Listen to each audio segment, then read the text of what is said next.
चलो इस चीज को तो हम समझ चुके हैं। देखो, अगर कोई तुम्हारी बुराई करता है तो उसके साथ सहमत होना सीखो, है ना। अगर कोई तुम्हारी बुराई करता है तो उसके साथ सहमत होना सीखो। हर जगह खुद को समझदार दिखाने की कोशिश नहीं करनी चाहिए। हर जगह खुद को समझदार दिखाने की कोशिश मत करो। जब तुम अपनी बुराई को स्वीकार कर लेते हो तो तुम्हारी बुराई करने वाले जो लोग होते हैं उनका दिमाग सोचना बंद कर देता है। उनको समझ में नहीं आता कि वो आगे क्या कहें। जैसे आप किसी ऑफिस में हैं, है ना, आप एम्प्लॉय हैं, या फिर मान लीजिए आप किसी से प्यार करते हैं, कोई और दूसरा लड़का आपकी गर्लफ्रेंड के सामने आपकी बुराई करता है या बुरा कहता है, तो ठीक है, स्वीकार कर लो, उसे कहो कि हाँ मैं ऐसा ही हूँ। या फिर कोई आपकी आलोचना कर रहा है, कोई आपको गलत कह रहा है, तो उसे कहो ठीक है, हाँ हाँ भाई, हाँ मैं गलत हूँ, मैं गलत था और मैं गलत रहूंगा। बेवजह की जो बातें होती हैं, बेवजह की सफाइयां देने से बचो। लोग तो चाहते हैं तुम उनको सफाइयां दो, ठीक है। दूसरों को कभी भी दूसरों को सफाइयां देकर तुम ये साबित करते हो कि तुम में कोई कमी है, तुम जो सामने वाला बोल रहा है वो सच बोल रहा है। लेकिन जब तुम कह देते हो कि हाँ ठीक है, जैसा तुम बोल रहे हो मैं वैसा ही हूं, तो सामने वाला फिर कुछ नहीं कर पाता। उसको समझ में आ जाता है कि उसने गलत इंसान को कुछ बोल दिया है। तो बुराई को स्वीकार करना सीखो। हर जगह सही होना जरूरी नहीं होता। कुछ जगहें ऐसी भी होती हैं जब आपको चुप रहना पड़ता है, ठीक है। जैसे मान लो कोई ऑफिस है, स्कूल में है, आप कॉलेज में हैं, तो लड़ना जरूरी नहीं होता। कई बार ऐसी सिचुएशन भी होती है कि चुप रहकर किसी को जवाब देना सीखो। हर जगह बोलना जरूरी नहीं होता। चुप रहकर भी कई तरह के आंसर दिए जा सकते हैं, कई जवाब दिए जा सकते हैं। तो लोगों को वो अहमियत क्यों दे रहे हो जिनके वो काबिल हैं ही नहीं, है ना। कुछ लोग होते हैं जो बेवजह तुम्हारा ध्यान अपनी तरफ खींचना चाहते हैं, या तो तुम्हारी बुराई करके, जो कि एक गलत रास्ता है, या फिर तुम्हारी तारीफें करके। तो इन बातों पर ध्यान मत दिया करो। अपना पूरा ध्यान अपने टारगेट के ऊपर रखो। अपना पूरा ध्यान अपने टारगेट के ऊपर रखो। बार बार अपने फैसले मत बदलो, क्योंकि फैसला बदलने की जो आदत होती है ये तुम्हें कमजोर कर देती है। फैसला बदलने की आदत तुम्हें कमजोर साबित करती है। अगर जो चीज तुमने एक बार कह दी है फिर उसे करके दिखाओ। अपने मन में ही जो तुम बोलते हो उसे करके दिखाओ। अपने बिहेवियर को फ्लेक्सिबल नहीं रखना चाहिए। बहुत से लोग कहते हैं कि अपने बिहेवियर को फ्लेक्सिबल रखो, अपनी आदतों को फ्लेक्सिबल रखो, या फिर अपने दिमाग को फ्लेक्सिबल रखो। फ्लेक्सिबिलिटी का मतलब क्या होता है कि अपने मूड के ऊपर चलो। फ्लेक्सिबिलिटी का सीधा सीधा मतलब बस यही होता है कि जो तुम्हारा दिल करे वो करो, अपने मूड के ऊपर चलो। और मूड का काम ही होता है तुम्हें तुम्हारे रास्तों से भटका देना, या फिर जैसे तुम हो तुम्हें वैसा ही रखना। तो फ्लेक्सिबल मत रहो कभी भी। एक बार जो फैसला तुमने ले लिया है, सबसे पहले तो फैसला कोई भी लो सोच समझ कर लो, फिर उसके ऊपर अपना काम करना शुरू करो। अगर तुम बिना सोचे समझे कोई भी फैसला लोगे तो एक तो तुम फैसला लेने में जल्दबाजी करोगे। अब जल्दबाजी करोगे तो फिर वो फैसला तुम्हें बाद में गलत लगेगा, फिर तुम उसको सही करने के चक्कर में कोई और गलत फैसला ले लोगे अपने आप, ठीक है। तो अपने बिहेवियर को फ्लेक्सिबल मत रखो, इसे थोड़ा स्ट्रांग बनाओ, ठीक है। स्ट्रांग होना बड़ा जरूरी है, क्योंकि अगर तुम दिमागी तौर पर स्ट्रांग नहीं होगे तो ना ही तुम्हारा कोई फैसला अच्छा होगा और ना ही तुम किसी फैसले को अप्लाई कर पाओगे अपनी जिंदगी में। तो मैं इस चीज को, इस विचार को नकारता हूं जो लोग कहते हैं कि अपने बिहेवियर को, अपनी आदतों को फ्लेक्सिबल रखो।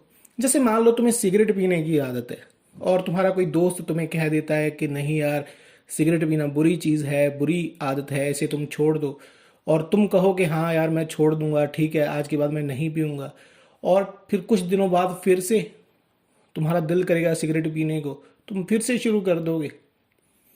वो क्यों तुम शुरू करोगे? क्योंकि तुमने सुना हुआ है कि अपने बिहेवियर को फ्लेक्सिबल रखो, और वो फ्लेक्सिबिलिटी ही तुम्हारी उस गंदी आदत को फिर बढ़ाती जाएगी। चाहे तुम, जैसे मान लो तुम शराब पीते हो, है ना, या कोई भी ड्रग लेते हो, नशा छोड़ो या फिर ड्रग छोड़ो, कोई और बुरी आदत भी हो सकती है, और बहुत सारी बुरी आदतें होती हैं बिना ड्रग के, तो उनमें फिर तुम वैसे ही जिंदा रहोगे, फिर तुम उन आदतों को छोड़ नहीं पाओगे।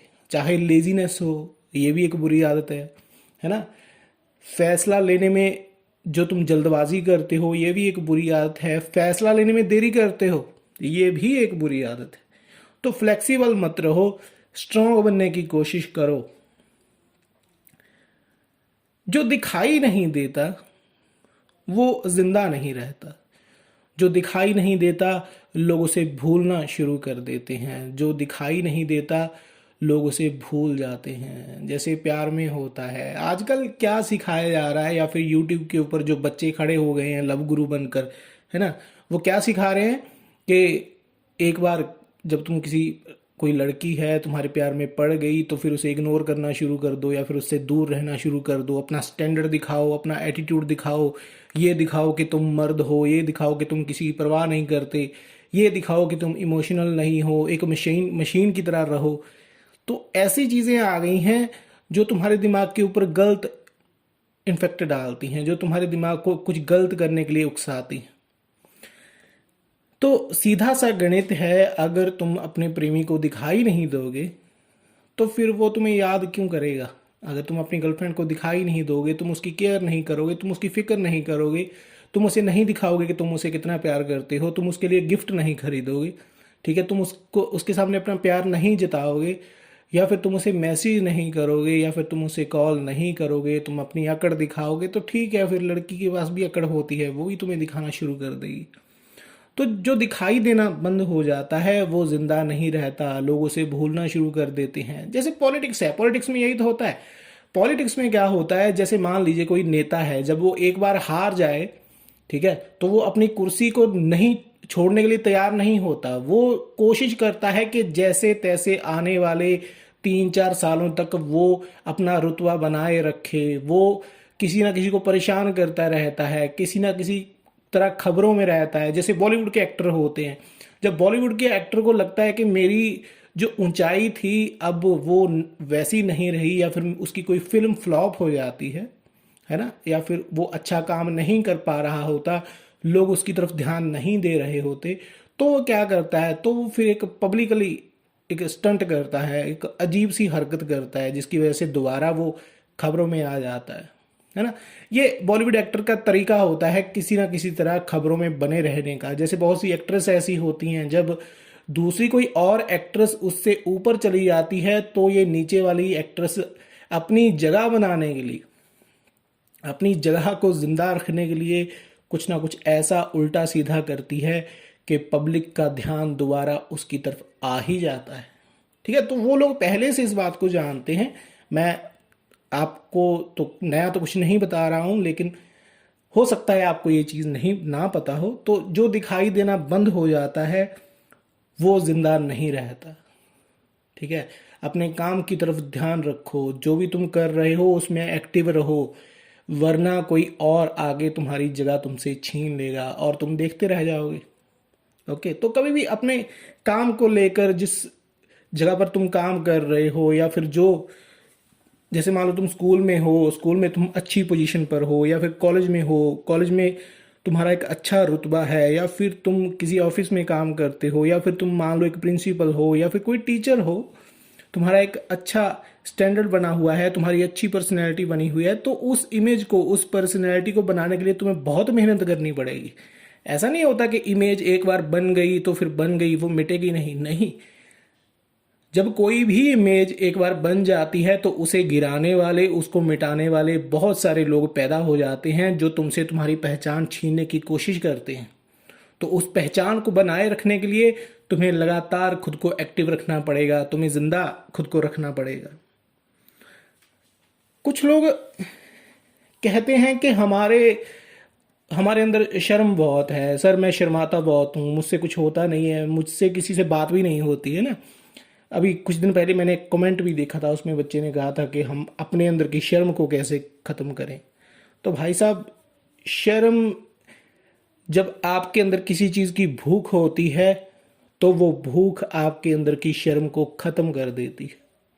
फिर चाहे वो भूख कामयाबी की हो, चाहे वो भूख किसी को पीछे छोड़ने की हो, चाहे वो भूख खुद को ऊपर ले जाने की हो, चाहे किसी को प्यार करने की हो, भूख होनी बड़ी ज़रूरी है। अगर तुम्हारे अंदर वो भूख नहीं है, चाहे भूख ज्ञान की हो, ज्ञान की भी भूख होती है, तो अगर तुम्हारे अंदर किसी चीज़ की चाहत ही नहीं है, आग ही नहीं है, भूख ही नहीं है, तो तुम शर्माओगे।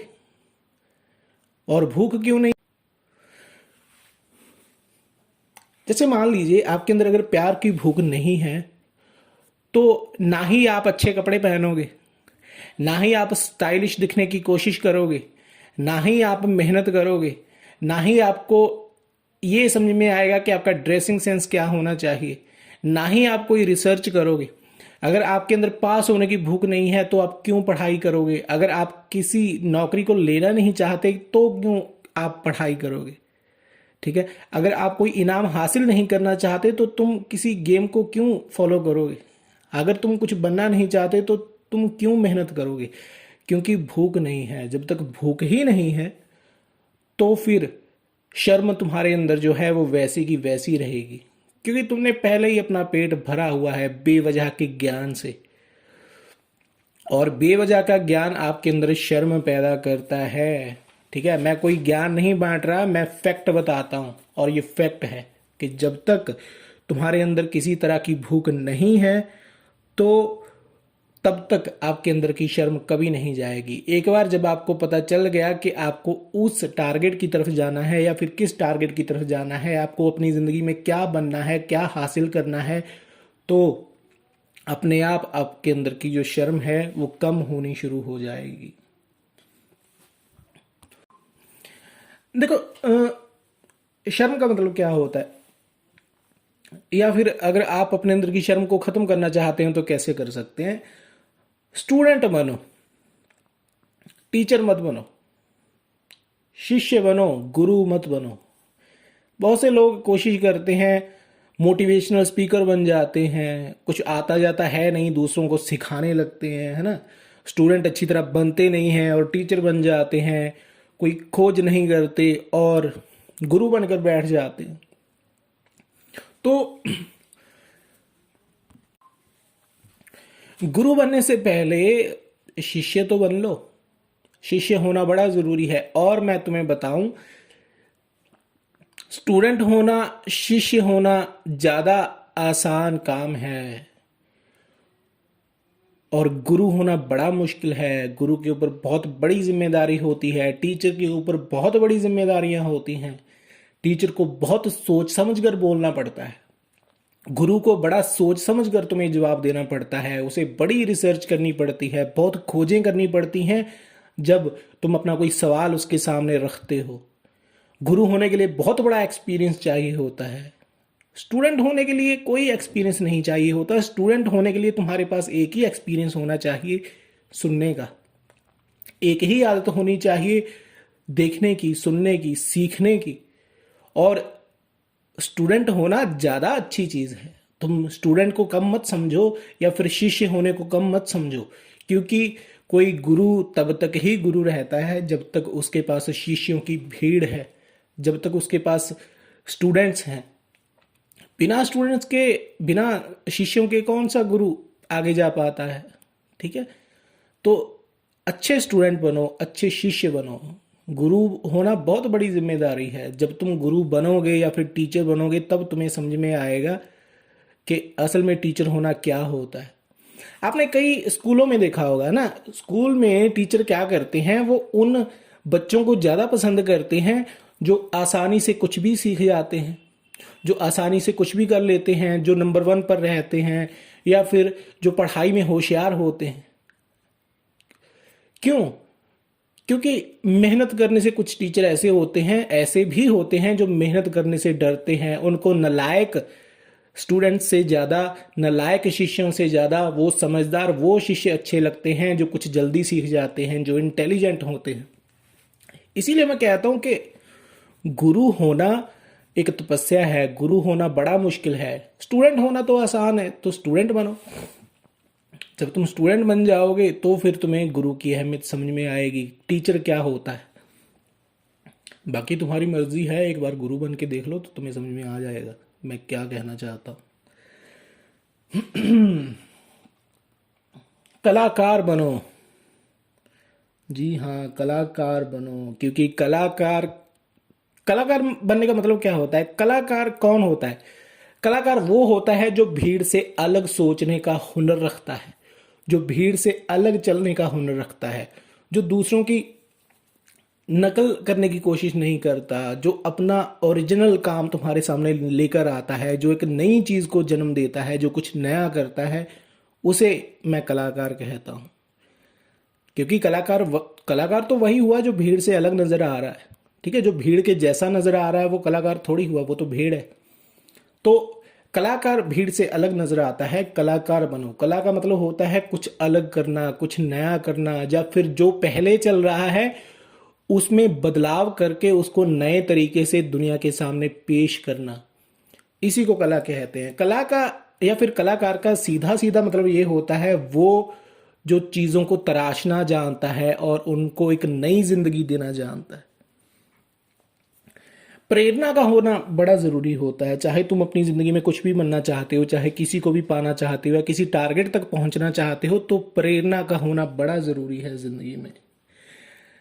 अगर आजकल तुम बहुत बड़े बड़े जो लोग जिनके ऊपर किताबें लिखी जाती हैं, जिनके ऊपर मूवीज बनाई जाती हैं, जो अपनी जिंदगी में बड़े कामयाब रहे, जिन्होंने बहुत जद्दोजहद की, तो तुम ये मत सोचना कि उन लोगों की कोई प्रेरणा नहीं थी। उन लोगों की भी प्रेरणा थी, उनको भी मोटिवेशन की जरूरत पड़ती थी, उनको भी फिलोसॉफी की जरूरत पड़ती थी। वो भी किसी ना किसी का दर्शन करते थे, वो भी किसी ना किसी को अपना आइकॉन मानते थे, अपना लीडर मानते थे अपने ही मन में। जैसे महात्मा गांधी है, वो गीता से प्रेरणा लेते थे। अंबेडकर बुद्ध से प्रेरणा लेते थे, है ना। और नेहरू अशोक से प्रेरणा लेते थे।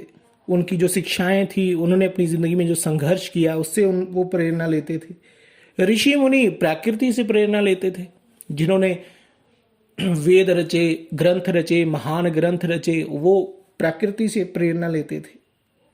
ठीक है। जैसे नौजवान हैं, नौजवान कलाकारों से आजकल प्रेरणा लेते हैं। हर सदी के नौजवान लगभग कलाकारों से ही प्रेरणा लेते हैं। जैसे आजकल के बच्चे हैं, उनके आइकॉन कौन है? उनके जो मेन, जिनको वो लीडर मानते हैं अपने दिमाग के अंदर, अपनी प्रेरणा के स्रोत मानते हैं, वो एक्टर हैं, फिल्मी एक्टर हो गए या फिर सिंगर हो गए, गीत गाने वाले सिंगर हो गए। उनको उनकी वो वीडियोस देखते हैं, उनकी नकल करते हैं, उनके जैसे कपड़े पहनने की कोशिश करते हैं, तो वो उनको अपनी प्रेरणा मानते हैं, अपना आइकॉन मानते हैं। जो अधेड़ लोग होते हैं वो जिंदगी में एक्सपीरियंस से प्रेरणा लेते हैं कि उन्होंने जो गलतियां की उनको सुधार कर उन्होंने क्या सीखा, वो उससे प्रेरणा लेते हैं। बूढ़े लोग धर्मगुरुओं से प्रेरणा लेते हैं। जो बूढ़े लोग होते हैं वो धर्मगुरुओं से प्रेरणा लेते हैं। और कलाकार औरतों से प्रेरणा लेते हैं। जो राइटर होते हैं, जो सिंगर होते हैं, जो कविताएं लिखते हैं, जो नॉवल लिखते हैं, वो औरतों से प्रेरणा लेते हैं। प्रेरणा का होना बड़ा जरूरी है, क्योंकि प्रेरणा ही एक ऐसी चीज होती है जो आपको कुछ करने की वजह देती है, जो आपके अंदर की कला को जिंदा रखने के लिए आग देती है, जो आपके टारगेट तक पहुंचने के लिए आपकी प्यास को जिंदा रखती है। क्योंकि अगर आपके पास प्रेरणा नहीं होगी तो आपके अंदर कोई मोटिवेशन की भूख नहीं जागेगी, कोई आपके अंदर सवाल पैदा नहीं होगा, कहीं आप जवाब ढूंढने नहीं जाओगे, किसी भी तरह की बेचैनी आपके अंदर पैदा नहीं होगी। क्योंकि जब तक आपके पास कोई प्रेरणा ही नहीं है तब तक आप कुछ नहीं कर पाओगे। जैसे बॉयफ्रेंड है, जैसे कोई लड़का है, जैसे कोई प्रेमी है, जैसे कोई किसी को प्यार करता है, तो उसकी प्रेरणा क्या होगी? उसकी गर्लफ्रेंड। उसके लिए वो बहुत कुछ करता है, उसके पीछे जाता है, चक्कर लगाता है, ठीक है, उसको उसको गिफ्ट खरीद कर देता है, उसकी हर बात मानने की कोशिश करता है। पति की प्रेरणा कौन होती है? जैसे मान लीजिए कोई नॉवल राइटर है, उसकी प्रेरणा कौन होगा? उसकी प्रेरणा वो किरदार होते हैं जिनके ऊपर लिखकर वो किसी कहानी को दुनिया के सामने लेकर आना चाहता है, जिस कहानी को वो तहे दिल से सुनाना चाहता है, जिसको चाहता है कि लोग इसको सुने। तो उसकी प्रेरणा कौन बनेंगे? वो किरदार जो वो चाहता है कि उसके नॉवल में हो, कवि के लिए प्रेरणा कौन होता है? कवि के लिए हर औरत एक तरह की प्रेरणा ही होती है। किसी की वो आंखें देखता है, किसी के वो बाल देखता है, किसी के पहने हुए खूबसूरत कपड़ों को वो देखता है, किसी के हंसने के तरीके को देखता है, किसी की मुस्कुराहट को देखता है, किसी के चलने के तरीके को देखता है, किसी की आवाज़ को वो सुनता है, किसी की झील जैसी आंखों में वो डूबना चाहता है। तो हर औरत में वो कुछ ना कुछ देखता है, और फिर जब उसे जब उसके अंदर भूख जागती है, जब उसकी काम वासना ऊपर उठती है, जब उसकी काम वासना कला में परिवर्तित होती है, तब उसके अंदर कविता पैदा होती है। और जितनी औरतें उसने देखी होती हैं, वो सबको मिक्स करके अपनी कविता में कागज़ पर उतार देता है। ठीक है। कुछ कवि ऐसे होते हैं, जैसे आपने कविताएं पढ़ी होंगी, कोई कवि चंद्रमा की बात